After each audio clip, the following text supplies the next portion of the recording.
የደቡብ ኢትዮጵያ ክልል ገቢዎች ቢሮ ኃላፊ ወይዘሮ አለምነሽ ደመቀ ለሚዲያዎች በሰጡት ጋዜጣዊ መግለጫ በክልሉ 121745 ደረጃ ለግብር ከፋዮች የሚገኙ ሲሆን ከሐምሌ 1 2018 እስከ ሐምሌ 30 2018 ዓመተ ምህረት የግብር ግዴታቸውን የሚወጡ ቢሆንም በ10 ቀን ውስጥ ቀድሞ ለማጠናቀቅ ቅድመ ዝግጅት መጠናቀቁንም አክለዋል። በገቢ ግብር አዋጅ 65/2018 በሚያዘው መሰረት 121745 ደረጃ ለግብር ከፋዮች አሉን። እነዚህን ግብር ከፋዮች በጣም ቢረዝም እስከ ሐምሌ 30 ቢያጥር ግን ከሐምሌ 1 እስከ 10 ለማጠናቀቅ ግብ ጥለን ነው እንደ ደቡብ ኢትዮጵያ ክልል ገቢዎች ቢሮ ዝግጅታችንን ቅድመ ዝግጅት ስራዎቻችንን እያከናወነ ያለ ነው። የደረጃ ሀለታ ውሃ ግብር ከፋዮቻችን 7330 ናቸው።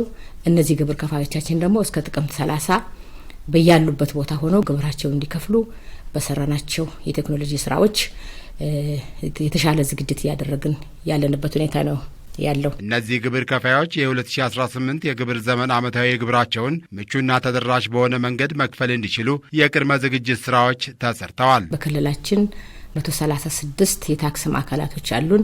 እነዚህ ታክስ ማዕከላቶች የሶስቱ ሪጂዮፖሊ ከተሞች ቀድሞ ከነበሩ ቀበሌያት ሰብሰብ ብለው በሆነበት እኛም የራሳችን ታክስ ማዕከል ሰብሰብ ያደረግንበት ሁኔታ ያለው።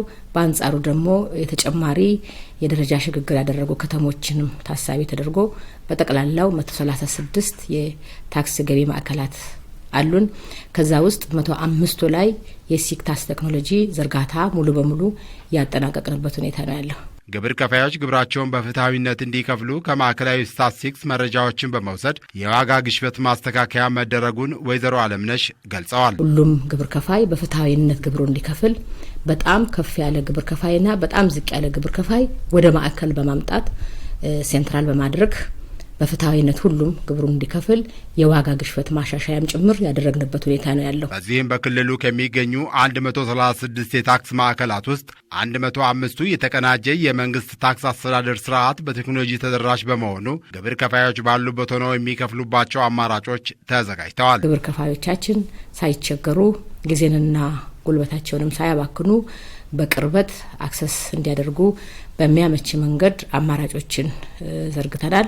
እነዚህም አማራጮች አንደኛው በቴሌብር የማስከፈል ስርዓታችንን ከቴሌኮሙኒኬሽን ጋር በጋራ እየሰራን ያለነው።